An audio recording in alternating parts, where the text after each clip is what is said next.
Hello everyone, welcome to the class. NEET previous year questions की इस series में आज हम हाइड्रोकार्बन्स के क्वेश्चंस को सॉल्व करने वाले हैं।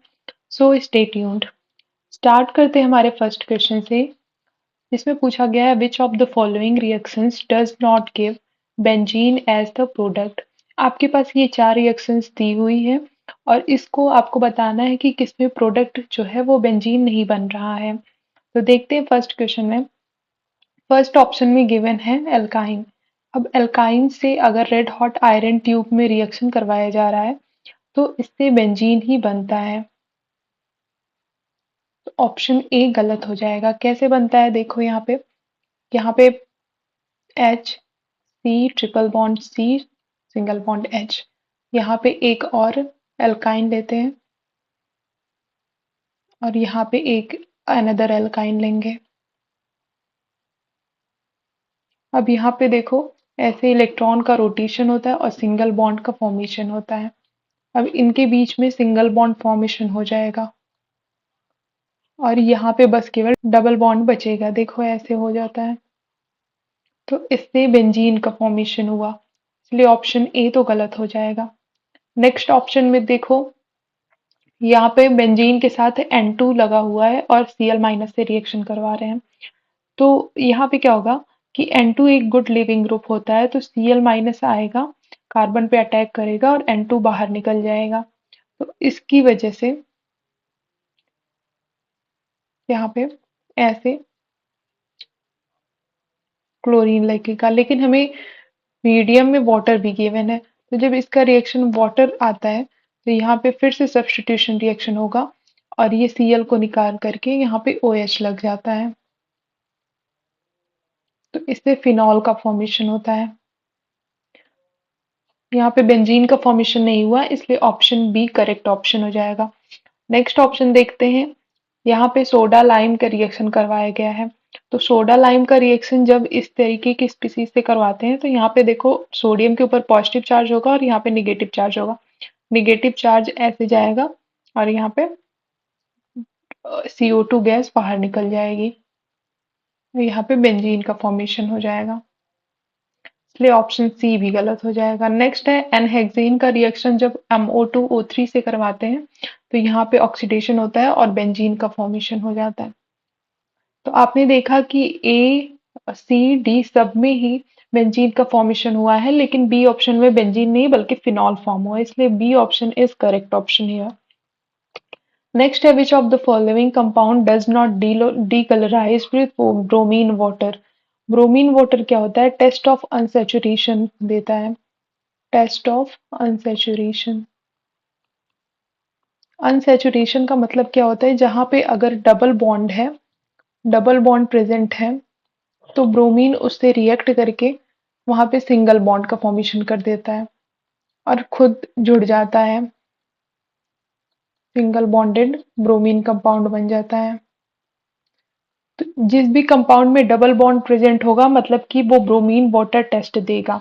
ए में भी डबल बॉन्ड है, बी में भी है और डी में है, लेकिन सी ऑप्शन में आप देख रहे हैं कि कोई भी डबल बॉन्ड प्रेजेंट नहीं है। इसका मतलब टेस्ट ऑफ अनसैचुरेशन सी नहीं देगा और यही हमारे पास करेक्ट ऑप्शन हो जाएगा। एक एग्जांपल से देखो कि कैसे टेस्ट ऑफ अनसैचुरेशन होता है। जैसे ए में अगर हम ब्रोमीन वाटर टेस्ट कराएं तो इसका मतलब कि हम Br2CCl4 से रिएक्शन करवा रहे हैं। तो अब रिएक्शन कराओगे आप तो यहाँ पे आकर के डबल बॉन्ड पे ब्रोमीन का एडिशन हो जाएगा। किस तरीके से? देखो CH2 और एक डबल बॉन्ड टूटा और यहाँ पे ब्रोमीन का एडिशन हो गया। ब्रोमीन वाटर का जो कलर होता है ये ऑरेंज कलर का होता है, लेकिन जब ये एक अनसैचुरेटेड कंपाउंड से रिएक्ट कर लेगा तो यहाँ पे ये कलरलेस हो जाएगा। इसलिए बोला गया है कि डी डज नॉट डीकलराइज, मतलब कि जो डीकलराइज नहीं हो रहा है। अगर यहाँ पे अगर आप रिएक्शन कराओगे ब्रोमीन CCl4 के साथ तो यहाँ पे नो रिएक्शन, मतलब कि लास्ट में आपका जो ऑरेंज कलर है वो एज इट इज बना रह जाएगा। इसीलिए option C is correct option here. Next question है Predict the major product P in the following sequence of the reaction is। अब यहाँ पे आपको एक एल्कीन गिवन है, उसका रिएक्शन करवाए हैं HBr बेंजोइल पेरोक्साइड के साथ।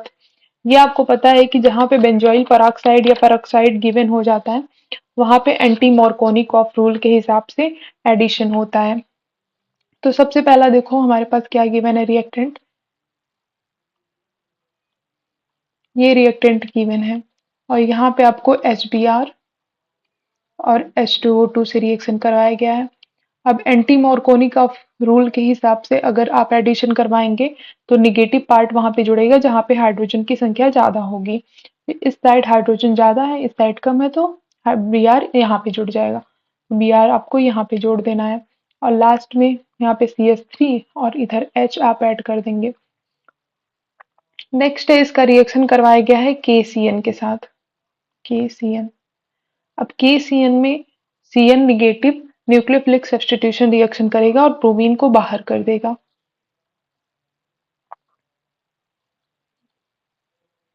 यहाँ पे Cn जुड़ जाएगा। नेक्स्ट स्टेप में आपको सोडियम Hg और C2H5 के साथ रिएक्शन करवाया गया है। ये आपके रिडक्शन का प्रोसेस होता है। यहाँ पे Cn CH2NH2 में कन्वर्ट हो जाता है रिडक्शन होने के बाद, तो ये आपका फाइनल कंपाउंड बन जाएगा। यहाँ पे CH2NH2। अब आप देख सकते हैं कि कौन सा हमारे पास मेजर प्रोडक्ट बन रहा है, तो option C is the major product here. Propene on treatment with diborane gives an addition product with the formula CH3 का whole twice single bond CH का whole thrice। B, oxidation of CH3 का whole twice CH का whole thrice B with hydrogen peroxide in presence of NaOH give propane to all। अब आपको ये दोनों reaction करा के देखते हैं। सबसे पहले स्टेटमेंट में बोला गया है कि प्रोपीन का रिएक्शन करवाते हैं डाइबोरेन के साथ।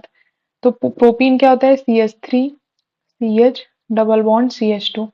इसका अगर आप डाइबोरेन के साथ रिएक्शन करवाएंगे मतलब BH3 का होल ट्वाइस, तो क्या होगा कि यहाँ पे BH3 का एडिशन हो जाएगा। BH3 का एडिशन किस तरीके से होता है, यहाँ पे हाइड्रोजन और BH2 सिंगल बॉन्ड, यहाँ पे डबल बॉन्ड है, डबल बॉन्ड टूटेगा और ऐसे सिंगल बॉन्ड का फॉर्मेशन हो जाएगा और ये वाला बॉन्ड भी ब्रेक हो जाएगा BH बॉन्ड।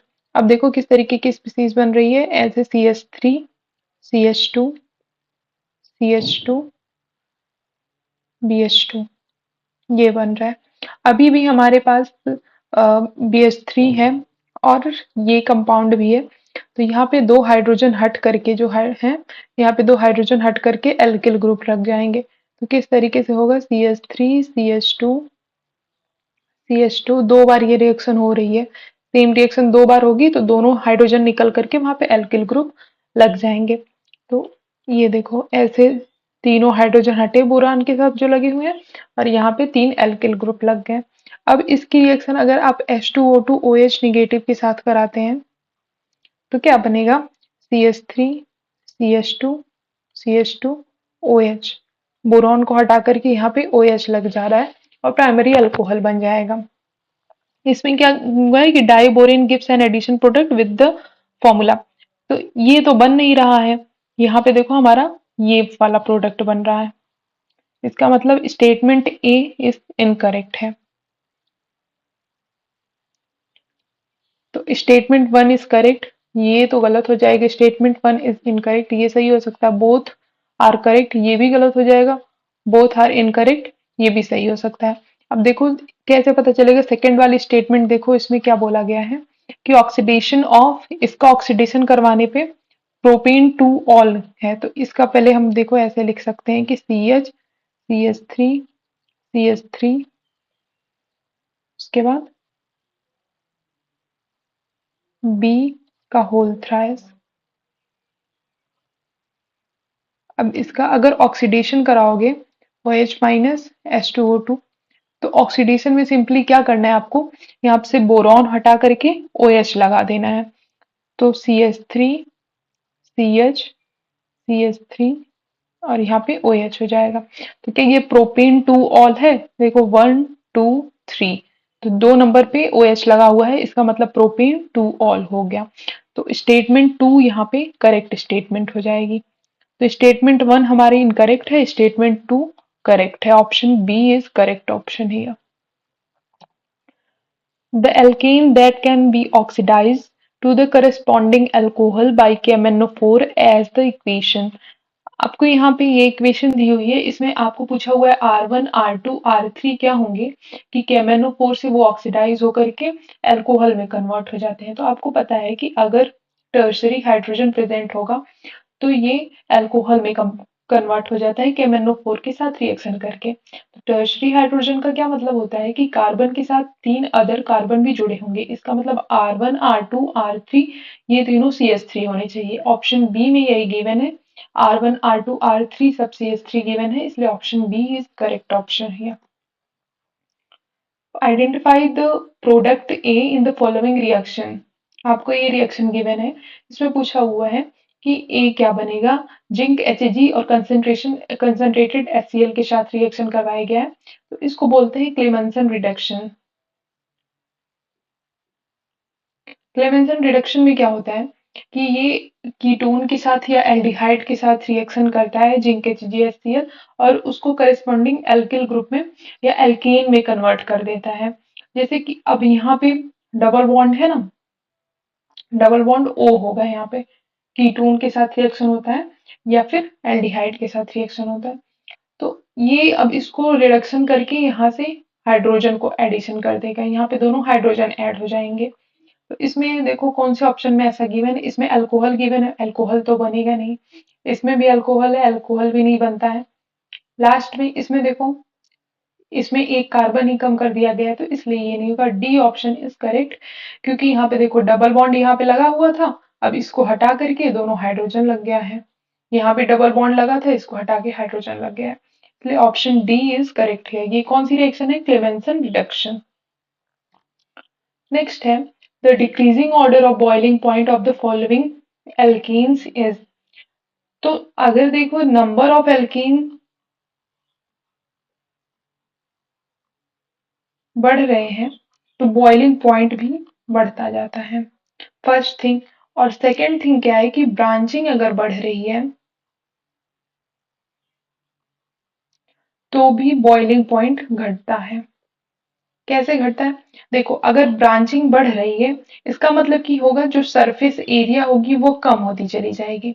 अब सरफेस एरिया कम हो गई तो इसके इंटरमोलिकुलर फोर्स क्या होगा, जो दूसरे मॉलिक्यूल के साथ फोर्स लग रहा है वो कम होता चला जाएगा। और अगर किसी भी कंपाउंड में इंटरमोलिकुलर फोर्सेस कम होते जाते हैं तो उसका बॉइलिंग पॉइंट क्या होगा, वो भी कम होता चला जाएगा। इसलिए ब्रांचिंग बढ़ने पे बॉइलिंग पॉइंट कम होगा। और नंबर ऑफ एल्केन मतलब कार्बन चेन अगर बढ़ती जा रही है तो बॉइलिंग पॉइंट भी बढ़ता जाएगा। ए ऑप्शन में देखो हेप्टेन दिया है, 7 कार्बन की चेन होती है। ब्यूटेन 4 कार्बन की चेन। 2 मिथाइल ब्यूटेन ये 5 कार्बन की चेन हो गई। 2 मिथाइल प्रोपेन ये 4 कार्बन की चेन हो गई। और हेक्सेन ये 6 कार्बन की चेन हो गई। अब आपको देखना है बॉइलिंग पॉइंट का ऑर्डर क्या होगा, सबसे ज्यादा हेप्टेन का हो जाएगा, ए का सबसे ज्यादा हो जाएगा, तो सी ऑप्शन गलत हो जाएगा। उसके बाद सी के बाद हेक्सेन होगा, क्योंकि 6 कार्बन की है ना, हम बताएं कि नंबर ऑफ एल्केन चेन जब बढ़ती जाती है तो फिर बॉइलिंग पॉइंट भी बढ़ता जाता है। तो ए के बाद फिर हेक्सेन, ई ऑप्शन आएगा, ए के बाद ई, यहाँ पे गिवन है ए के बाद ई, मतलब बी भी गलत हो जाएगा। उसके बाद आ रहा है 5 ऑप्शन, 2 मिथाइल ब्यूटेन मतलब 5 कार्बन की चेन होगी, तो ए ई फिर सी, ए ई सी का मतलब डी भी गलत हो जाएगा, ए ऑप्शन इज करेक्ट। फिर सी के बाद बी, बी के बाद डी। अब देखो बी और डी में दोनों में 4-4 कार्बन है। अब आपको देखो यहाँ पे ब्यूटेन है, मतलब एक सिंगल चेन है, और यहाँ पे 2 मिथाइल प्रोपेन बन गया। अब इसमें भी 4 कार्बन है और इसमें भी 4 कार्बन है, लेकिन यहाँ पे ब्रांचिंग हुई है। ब्रांचिंग से अभी मैंने बताया कि बॉइलिंग पॉइंट डिक्रीज कर जाता है, इसलिए यहाँ पे ब्यूटेन की बॉइलिंग पॉइंट ज्यादा होगा as compared to 2 methyl propane. तो option A is correct option होगा।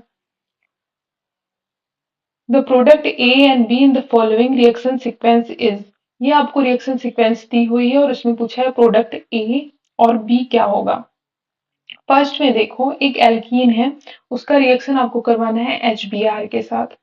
और यहाँ पे देखो कोई भी पेरोक्साइड की कंडीशन नहीं गिवन है, इसका मतलब कि ये मार्कोनिकॉफ रूल के हिसाब से यहाँ पे एडिशन होगा।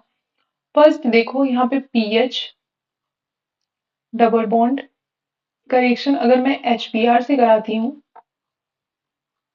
तो क्या होगा, पीएच और निगेटिव पार्ट वहां पे जुड़ेगा जहां पे हाइड्रोजन की संख्या कम होगी। इधर हाइड्रोजन कम होते हैं तो यहाँ पे Br जुड़ जाएगा। अब इसका रिएक्शन कराया गया है Mg ड्राई ईथर के साथ। तो इस रिएक्शन में क्या होता है, जो मैग्नीशियम होता है वो एल्किल ग्रुप और हैलाइड ग्रुप के बीच में आकर के एडिशन प्रोडक्ट देता है। जैसे यहाँ पे देखो, यहाँ पे MgBr ऐसे ऐड हो जाएगा बीच में आकर के। नेक्स्ट है कार्बन डाइऑक्साइड के साथ रिएक्शन। अब देखो, ये कार्बन डाइऑक्साइड का हम ऐसे लिख सकते हैं ना। अब Mg पे क्या होता है, 2 पॉजिटिव चार्ज और Br पे एक निगेटिव आएगा और यहाँ पे एक निगेटिव आएगा। तो यहाँ पे एक निगेटिव आया एल्किल ग्रुप पे, ये जा करके कार्बन डाइऑक्साइड के कार्बन पे रिएक्ट करेगा और इधर O निगेटिव ओपन हो जाएगा। क्या बनता है देखो, CH C double bond O negative. अब ये बना। अब इसका रिएक्शन हमें कराया गया है और देखो यहाँ पे H3O प्लस भी गिवन है, इसका मतलब ये O निगेटिव OH में कन्वर्ट हो जाएगा। अब इसकी रिएक्शन देखो SOCl2 से करवाया गया है। SOCl2 से रिएक्शन करके PH C double bond O और यहाँ पे Cl आ जाएगा। अब इसकी रिएक्शन किससे है, CH3NH2 से करवाया गया है। CH3NH2 से अब देखो यहाँ पे Cl है, Cl सब्स्टिट्यूट हो जाएगा और उसकी प्लेस पे क्या लगेगा, NHCH3 लग जाएगा। किस तरीके से प्रोडक्ट आएगा, देखो यहाँ पे PH, यहाँ पे C डबल बॉन्ड O और यहाँ पे नाइट्रोजन, देखो यहाँ पे NH2 CH3, ये रिएक्ट करेगा, यहाँ पे कार्बन पे आएगा, एक्ट करा, ऊपर गया नीचे आया और Cl निगेटिव बाहर चला जाएगा। तो यहाँ पे आ जाएगा NH और CH3। ये हमारे पास फाइनल प्रोडक्ट आ गया। कौन से ऑप्शन में गिवन है ऐसा देखते हैं। सबसे पहले ए वाला प्रोडक्ट देखो, कौन सा है, कार्बन डाइऑक्साइड के बाद रिएक्शन करने के बाद ये वाला ए प्रोडक्ट है। मतलब पीएच के बाद COOH, तो इसमें तो नहीं है। फिर पीएच COOH इसमें तो गिवन है और इसमें भी अल्कोहल गिवन है, तो ये तो होगा नहीं और इसमें तो चेंज ही हो गया है, तो ये भी नहीं होगा। तो हमें ए प्रोडक्ट से पता चल जा रहा है कि ऑप्शन सी करेक्ट है यहाँ पे। और बी भी मिला सकते हो कि ये वाला है, इसलिए ऑप्शन सी करेक्ट हो जाएगा। The incorrect method of synthesis of alkenes is, आपके पास ये 4 मेथड दिया हुआ है और इसमें पूछा है कि किसमें से एल्कीन नहीं बनती है। 3 ऑप्शंस होंगे जिसमें एल्कीन बन रही होगी और एक ऑप्शन में एल्कीन का फॉर्मेशन नहीं हो रहा है। तो देखो सबसे पहला फर्स्ट ऑप्शन क्या है, ट्रीटिंग विस्नल डाइहैलाइड विद जिंक मेटल। विस्नल डाइहैलाइड क्या होता है कि CH2 Br और ये Br, ये विस्नल डाइहैलाइड हो गया। इसका रिएक्शन अगर हम जिंक के साथ करवाते हैं तो यहाँ पे दोनों Br जिंक के साथ अटैच हो जाते हैं और यहाँ पे डबल बॉन्ड का फॉर्मेशन होता है, CH2 double bond CH2 plus zinc Br2। तो यहाँ पे एल्कीन का फॉर्मेशन हो गया। सेकेंड है treating alkynes with sodium in liquid ammonia. Alkynes क्या होता है देखो, C ट्रिपल बॉन्ड C और R, इसका अगर हम रिएक्शन करवाते हैं लिक्विड अमोनिया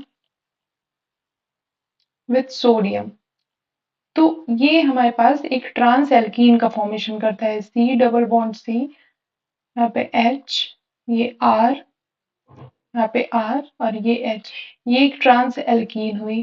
तो यहाँ पे भी एल्कीन का फॉर्मेशन हो जाएगा। नेक्स्ट गिवन है heating alkyl halide with alcoholic KOH। अब एल्किल हैलाइड क्या होता है, देखो CH2 CH2X, ये एल्किल हैलाइड है। इसका रिएक्शन अगर एल्कोहलिक KOH के साथ करवाते हो तो एल्कोहलिक KOH, तो यहाँ पे एलिमिनेशन रिएक्शन होता है, यहाँ से हाइड्रोजन निकला और यहाँ से एक हाइड्रोजन निकलेगा और ये दोनों निकल करके और यहाँ पे डबल बॉन्ड का फॉर्मेशन कर देंगे तो क्या फॉर्म होगा CH2 डबल बॉन्ड CH2, ये पे फॉर्मेशन हो जाएगा। तो इन तीनों ऑप्शन में आपने देखा कि एल्कीन का फॉर्मेशन हो रहा है, मतलब कि डी वाला ऑप्शन होगा, इसमें एल्कीन का फॉर्मेशन नहीं होगा। तो क्या है डी ऑप्शन में, treating alkyl halide in aqueous QS solution. अब कोई एल्किल हैलाइड ले लो, जैसे कि ये लेते हैं, इसका अगर एक्वस क्यूएच के साथ रिएक्शन कराओगे तो यहाँ पे SN2 रिएक्शन होती है, या सब्स्टिट्यूशन रिएक्शन देखो कैसे होती है, OH माइनस आएगा और यहाँ पे हेलोजन को बाहर करेगा, मतलब यहाँ पे एक अल्कोहल का फॉर्मेशन हो जाएगा। यहाँ पे एल्कीन का फॉर्मेशन नहीं हुआ, क्यों? क्योंकि यहाँ पे एक्वस OH लिखा है जो कि SN रिएक्शन देता है, और अगर यहाँ पे अल्कोहलिक KOH लिखा रहता तो ये एलिमिनेशन रिएक्शन देता है। तो D is correct option here. Next है the correct structure of 2,6 dimethyl 4 dec 4 ene. अब देखो इसमें क्या है कि 2 और 6 पे दो मिथाइल ग्रुप लगे होने चाहिए और जो एल्कीन है वो फोर्थ पोजीशन पे होनी चाहिए। तो देखो 1 2 3 4, 4 पे एल्कीन मिल गई और 2 और यहाँ पे 5 6, 2 और 6 पे यहाँ पे डाइमिथाइल लगा हुआ है, इसका मतलब option A is correct option. As alkene on ozonolysis gives methanol as one of the product, its structure is। देखो अगर कोई मेथेनल एज द प्रोडक्ट दे रहा है, इसका मतलब CH2 ये और डबल बॉन्ड ये, ऐसे ही इसको बोलते हैं मेथेनल, है ना। तो अगर कोई प्रोडक्ट में मेथेनल दे रहा है, इसका मतलब यहाँ पे जो एल्कीन होगी वो टर्मिनल एल्कीन होगी, क्योंकि ऐसे एल्कीन रही होगी CH2 CH और इधर ग्रुप्स जुड़े होंगे, यही एल्कीन होगी जो यहाँ पे डबल बॉन्ड का एडिशन होता है। तो फिर ऐसा कोई स्पीसीज देखो जो टर्मिनल एल्कीन जिसमें प्रेजेंट हो, तो इसमें तो है नहीं, बी ऑप्शन में टर्मिनल एल्कीन है, सी में भी नहीं है और डी में भी नहीं है। तो देखो बी ऑप्शन में क्या है, इसका जब हम रिएक्शन करवाते हैं तो एक तो मेथनॉल फॉर्म हो गया और यहाँ से बॉन्ड ब्रेक होगा, इधर ऑक्सीजन लगाओ इधर ऑक्सीजन लगाओ, यहाँ पे CH2 double bond O, methanol formation हो गया, और दूसरा प्रोडक्ट क्या फॉर्मेशन होगा, CH2 CH double bond O, ये हमारे पास सेकंड प्रोडक्ट हो जाएगा। तो option B is correct here. The most suitable reagent for the following conversation, the most suitable reagent for the following the most suitable reagent for the following conversion is। अब देखो इसमें जो alkyne है ये convert हो रही है सिस two butene में, मतलब आपको सिस एल्कीन में कन्वर्ट करना है। तो जिंक HCl से आप रिएक्ट कराओगे तो फिर ये क्या होगा कि सिस एल्कीन नहीं देता, ये ट्रांस एल्कीन देता है। सिमिलरली Hg+2 भी और सोडियम लिक्विड अमोनिया भी, ये सब ट्रांस एल्कीन देते हैं, लेकिन जब आप H2PDC के साथ रिएक्शन करवाते हो अल्काइन का तो ये सिस एल्कीन देता है। क्यों? क्योंकि जो यहाँ पे हाइड्रोजन्स होते हैं वो पैलेडियम के सरफेस पे ऐसे लगे होते हैं, एक ही साइड लगे होते हैं इस तरीके से, और ये जब पैलेडियम के सरफेस, ये देखो ये पैलेडियम का सरफेस है और इस पे हाइड्रोजन लगे हुए हैं, तो ये जब जाकर के एल्काइन से रिएक्ट करते हैं तो एक ही साइड से जाएंगे, एक ही साइड से जाते हैं, इसका मतलब कि ये एक ही साइड से अटैच भी होंगे और एक ही साइड से अटैच हुए तो जिससे कि सिस टू ब्यूटीन सिस एल्कीन का फॉर्मेशन होता है। यहाँ पे देखो ऐसे ही और फिर यहाँ पे बॉन्ड ब्रेक हुआ और ये वाला हाइड्रोजन जा करके इधर चला गया, इसका मतलब यहाँ पे सिस टू ब्यूटीन का फॉर्मेशन हुआ। तो option D is correct option ही है। देखो जो एल्कीन होती है वो ट्रांस एल्कीन मोस्ट स्टेबल होती है, तो जनरली सभी केसेस में हमें ट्रांस एल्कीन का ही फॉर्मेशन होता है, लेकिन जब H2PD पैलेडियम के सरफेस के साथ रिएक्शन करवाते हैं, रिड्यूसिंग एजेंट डालते हैं, तो पैलेडियम के सरफेस पे हाइड्रोजन जाकर के एक साइड से लगे होते हैं, इसलिए सिस एल्कीन का ही फॉर्मेशन होता है, इसीलिए डी ऑप्शन यहाँ पे करेक्ट हो जाएगा। An alkene A on reaction with O3 and zinc water gives propanone and ethanol in equimolar ratio. Addition of HCl to alkene A gives B as the major product. The structure of product B is, आपको B product बताना है कि क्या होगा। अब देखो यहाँ पे क्या है, इथेनॉल दिया है और प्रोपेनोन दिया है, मतलब कि आपको एक दो कार्बन के बीच में और तीन कार्बन के बीच में, अब एक साइड आपको तीन कार्बन चाहिए, दूसरे साइड आपको दो कार्बन चाहिए, और उन दोनों के बीच में आपको डबल बॉन्ड लगाना है। तो देखो जैसे ये वाली जो ए वाला अगर हम लेकर के चले, तो यहाँ पे Cl लगा हुआ है, इसका मतलब कि ये बी प्रोडक्ट है ना, ये रिएक्शन HCl की बात करवाने पे आया है।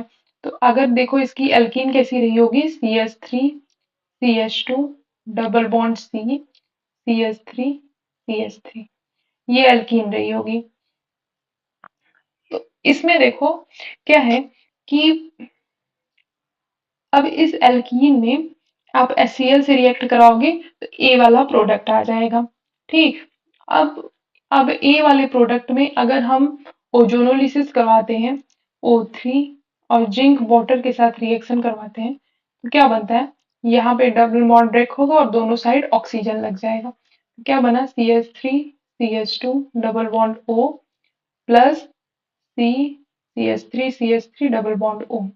ये क्या है, इथेनॉल है, और ये क्या है, प्रोपेनॉन है। यही हमसे पूछा गया है कि किसमें प्रोपेनॉन और इथेनॉल बनता है, तो option A is correct option होगा। आप इन सबको भी इसी तरीके से देख सकते हो, जैसे अगर यहाँ पे Cl हटा तो यहाँ पे डबल बॉन्ड रहा होगा, है ना, डबल बॉन्ड रहा होगा तो ऐसे ब्रेक होगा, इधर ऑक्सीजन आएगा इधर ऑक्सीजन आएगा, तो यहाँ पे CH2 डबल बॉन्ड O, इसका मतलब ये इथेनॉल फॉर्म होकर के मीथेनॉल फॉर्म होता है, तो ये भी गलत हो जाएगा। नेक्स्ट है, अब देखो Cl यहाँ पे लगा हुआ, अगर यहाँ पे Cl को हटाओगे तो यहाँ पे डबल बॉन्ड आ जाएगा, डबल बॉन्ड आया सेम इसी तरीके से ही, double oxygen double bond oxygen इधर लगेगा, डबल बॉन्ड ऑक्सीजन इधर, तो यहाँ पे इथेनॉल नहीं फॉर्म होगा, मिथेनॉल फॉर्म हो जाएगा। इसी तरीके से डी ऑप्शन भी नहीं होगा, तो ऑप्शन ए यहाँ पे सही है। Among the following, the reaction that proceed through electrophilic substitution is, electrophilic substitution में क्या है कि यहाँ पे एक इलेक्ट्रोफाइल जो होगा वो फॉर्म होगा, जैसे कार्बोकेटायन फॉर्म हो सकता है, ये इलेक्ट्रोफाइल फॉर्म होगा, और जो बेंजीन रिंग यहाँ पे गिवन है ना, वो जाकर के उस पर रिएक्ट करेगी और सब्स्टिट्यूशन रिएक्शन होगा। तो देखो अगर यूवी लाइट या हीट गिवन है तो वहां पे इलेक्ट्रोफाइल नहीं फॉर्म होता है, जबकि फ्री रेडिकल का जनरली फॉर्मेशन होता है। तो ए और बी तो ऐसे ही गलत हो गए। अब देखो यहाँ पे Cu2Cl और N2Cl यहाँ पे लगा हुआ है, इसका मतलब ये है कि यहाँ पे देखो प्रोडक्ट में Cl जाकर के अटैच है बेंजीन रिंग से, तो Cl तो निगेटिव चार्ज के साथ होता है, यहाँ से Cl निगेटिव मिलेगा और ये जाकर के यहाँ पे रिएक्ट करेगा और N2 बाहर निकल जाएगा।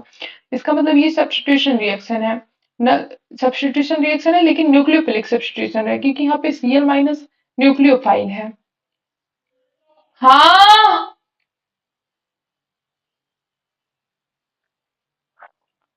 Cl माइनस यहाँ पे न्यूक्लियोफाइल है, तो ये न्यूक्लियोफिलिक सब्स्टिट्यूशन रिएक्शन है। लेकिन अगर डी ऑप्शन में देखो तो यहाँ पे AlCl3 गिवन है, तो AlCl3 क्या होता है,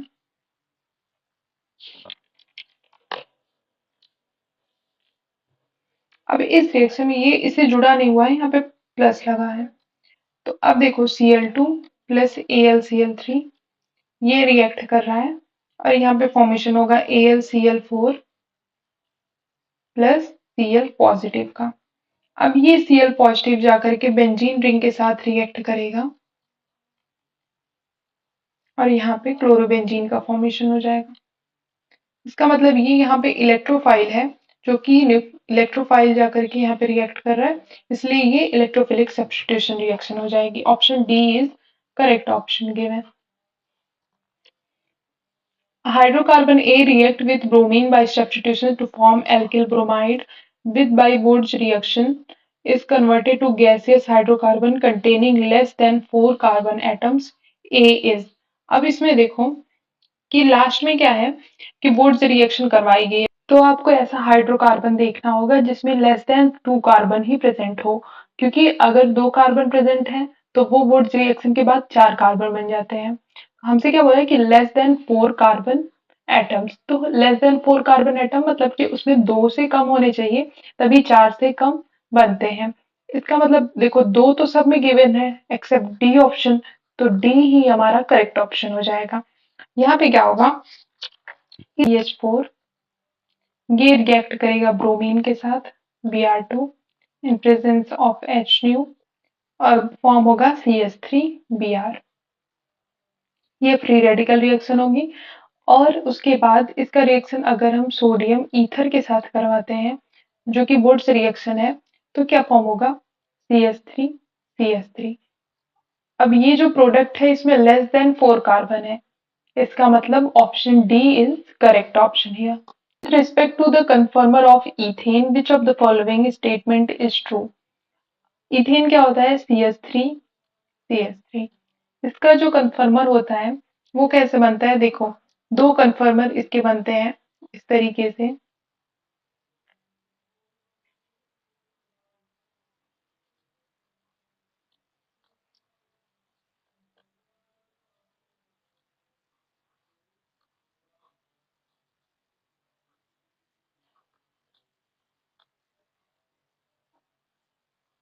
इसको बोलते हैं स्टैगर्ड कन्फर्मेशन और इसको बोलते हैं इक्लिप्स्ड कन्फर्मेशन।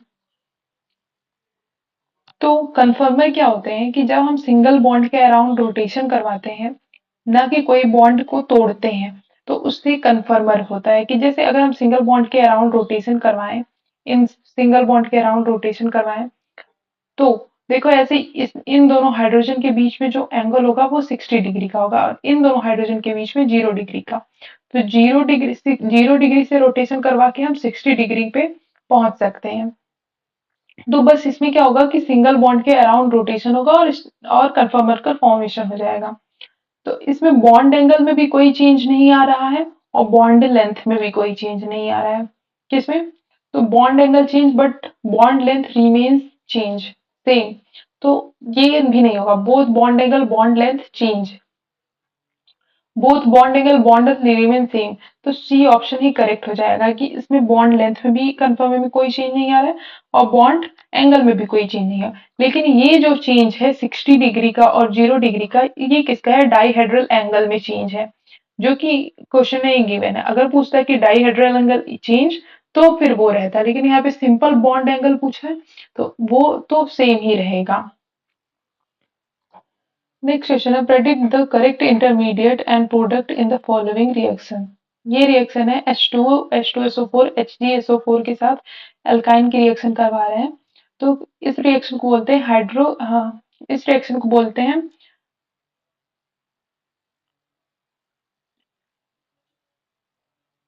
Oxymercuration demercuration. तो इसमें क्या होता है कि जो H2O का एडिशन होता है, अब यहाँ पे OH और यहाँ पे H, H2O का एडिशन कैसे कराओगे? यहाँ पे देखो निगेटिव चार्ज इधर आएगा, पॉजिटिव चार्ज इधर बनेगा। यहाँ पे negative charge positive charge, positive negative के साथ रिएक्ट करेगा, निगेटिव पॉजिटिव के साथ रिएक्ट करेगा। और H2O के एडिशन करवाने के बाद देखो क्या बनता है S3C, C यहाँ पे OH लग गया और यहाँ पे डबल बॉन्ड CH2। अब ये इंटरमीडिएट है। अब इसका जो टॉटोमर होगा इसको टॉटोमेरिज्म कर सकते हैं, तो यहाँ पे कीटो फॉर्म बन जाएगा S3C double bond O CH3, ये कीटो फॉर्म हो गया। तो प्रोडक्ट बी ये हो गया। तो इसका मतलब इसमें देखो ऑप्शन ए में गिवन है, यहाँ पे SO4 लग गया तो ये गलत हो जाएगा। यहाँ पे ए तो ये नहीं होगा, ये बी होगा, ये भी गलत हो जाएगा। सी में देखो ये सी सही होगा क्योंकि इसमें OH बीच में लगा है और कीटो फॉर्म है, बी में कीटो फॉर्म है, तो B option C is correct option है। Which one of the following correct order of acidity. Acidity की एसिडिटी का ऑर्डर क्या होता है कि स्टेबिलिटी ऑफ कॉन्जुगेट बेस, कि जितना कॉन्जुगेट बेस स्टेबल होगा उतना ही उसकी एसिडिटी ज्यादा होगी। तो अगर यहाँ से देखो हाइड्रोजन को निकालते हो तुम, हाइड्रोजन को निकालने के बाद यहाँ पे निगेटिव चार्ज आ जाएगा, तो जितना कार्बन आयन स्टेबल बनेगा उतना उसकी एसिडिटी ज्यादा होगी। तो फर्स्ट में देखो यहाँ पे निगेटिव चार्ज आ रहा है, यहाँ पे निकालने के बाद यहाँ निगेटिव चार्ज आएगा, इसमें से CH2 निकाल में से हाइड्रोजन निकालोगे तो यहाँ पे निगेटिव चार्ज आएगा, और इसमें यहाँ पे निगेटिव चार्ज। तो इसमें क्या होता है कि जिसका परसेंटेज एस कैरेक्टर ज्यादा होता है उसकी एसिडिक नेचर भी ज्यादा होगी, मतलब वहां पे कार्बोकेटाइन ज्यादा स्टेबल होगा। तो परसेंटेज एस कैरेक्टर किसका ज्यादा, sp का ज्यादा होता है, फिर sp2 की, फिर sp3 का। तो इसका मतलब कि ऑप्शन ए इज करेक्ट है, क्योंकि यहाँ पे sp है, ये भी sp है, लेकिन यहाँ पे देखो एक मिथाइल ग्रुप लगा है जो कि प्लस आई इफेक्ट शो करता है, प्लस आई माइनस निगेटिव चार्ज को अनस्टेबलाइज करता है, तो इसीलिए इसका CH ट्रिपल बॉन्ड CH से कम हो जाएगा एसिडिटी, और उसके बाद sp2 और सबसे लास्ट में sp3 हो जाएगा, इसलिए option A is correct. Which of the following can be used as halide component for the Friedel-Crafts reaction? Friedel-Crafts reaction में क्या होता है कि एक बेंजीन रिंग है, इसका रिएक्शन करवाते हैं हम आइसोप्रोपाइल क्लोराइड के साथ CH3 Cl in presence of anhydrous AlCl3। अब ये दोनों रिएक्ट करके यहाँ पे कार्बोकेटाइन का फॉर्मेशन करते हैं, Cl निकलता है AlCl3 के साथ ऐड हो जाता है, AlCl4 बन जाता है, और यहाँ पे कार्बोकेटाइन का फॉर्मेशन हो जाता है। ये बेंजीन रिंग आएगी और कार्बोकेटाइन पे अटैक किया, और देखो क्या फॉर्मेशन होगा, इस तरीके से ये सब्स्टिट्यूशन रिएक्शन हो जाती है, इलेक्ट्रोफिलिक सब्स्टिट्यूशन। तो इसमें पूछा है कि हैलाइड कंपोनेंट क्या होता है, तो ये आइसोप्रोपाइल क्लोराइड ही हैलाइड कंपोनेंट होता है, डी ऑप्शन कलर यहाँ पे सही ऑप्शन हो जाएगा। नेक्स्ट है, in which of the following molecule all atoms are coplanar. अगर देखो sp2 हाइब्रिड कार्बन जो होगा वो रेजोनेंस में होगा, तो इसका मतलब वहां पे जो सभी कार्बन होंगे वो प्लेनर होंगे, तो इसी को बोलते हैं कोप्लेनर। तो देखो यहाँ पे सभी जो ए ऑप्शन में सभी कार्बन जो होंगे वो sp2 हाइब्रिडाइज होंगे, sp3 अगर होगा तो वहां पे टेट्राहेड्रल स्ट्रक्चर बन जाएगा, तो वो कोप्लेनर नहीं होगा, जैसे इसमें sp3 है तो यहाँ पे टेट्राहेड्रल स्ट्रक्चर बन जाएगा, तो जिससे कि ये कोप्लेनर नहीं रह जाते हैं। यहाँ पे भी देखो सब तो है, यहाँ पे CN भी है, C डबल बॉन्ड है, लेकिन यहाँ पे CH3 जो होगा वो sp3 हो जाएगा, इसलिए ये भी गलत हो जाएगा, बी भी गलत है, यहाँ पे भी सब sp3 हाइब्रिडाइज है, इसलिए ये भी गलत हो जाएगा, option A is correct option है। In pyrrole the electron density is maximum on. अब देखो पायरॉल में क्या होता है, इलेक्ट्रॉन का शिफ्ट दो तरीके से हो सकता है। अगर मान लो इलेक्ट्रॉन यहाँ चला और यहाँ पे नेगेटिव चार्ज आ गया थर्ड पोजीशन पे, देखो किस तरीके से, यहाँ पे NH पॉजिटिव चार्ज, यहाँ पे डबल बॉन्ड, थर्ड पोजीशन पे नेगेटिव चार्ज हो गया। या तो दूसरी तरीके से क्या हो सकता है कि ये यहाँ पे नेगेटिव चार्ज ना आकर के क्या होगा कि ये वाला बॉन्ड इधर शिफ्ट हुआ और ये वाला बॉन्ड इधर शिफ्ट हो गया, तो दूसरा जो प्रोडक्ट फॉर्मेशन हो सकता है क्या होगा, फिफ्थ पोजीशन पे नेगेटिव चार्ज आ गया। अब देखो इन दोनों में से किसकी स्टेबिलिटी ज्यादा है, देखो जो हमने पढ़ा है कि अगर जो सिमिलर चार्ज होंगे उनका दूर होते हैं जितना उतनी ज्यादा स्टेबिलिटी होती है, लेकिन अगर जो अपोजिट चार्ज है जैसे पॉजिटिव नेगेटिव तो ये जितना पास होते हैं उसकी स्टेबिलिटी ज्यादा होती है। इसमें देखो अपोजिट चार्ज दूर है एक कार्बन छोड़ करके, तो इसकी स्टेबिलिटी लेस स्टेबल होगा एज कंपेयर टू सेकेंड। इसमें क्या होगा, पॉजिटिव नेगेटिव चार्ज दोनों साथ में है इसलिए ये मोर स्टेबल होगा, यही फॉर्म होता है।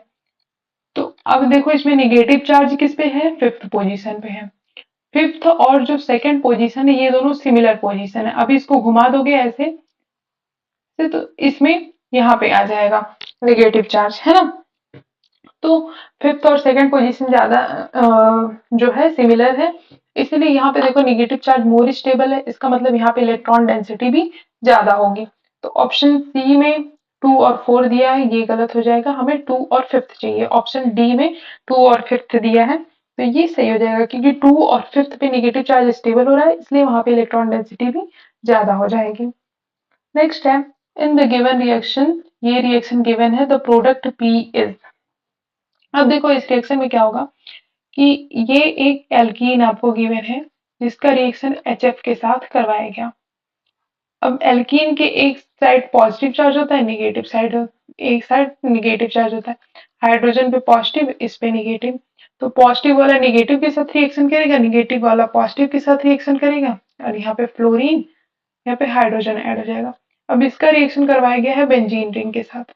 बेंजीन रिंग यहाँ पे सब्स्टिट्यूशन रिएक्शन देगा और इस तरीके से फाइनल प्रोडक्ट फॉर्म हो जाएगा।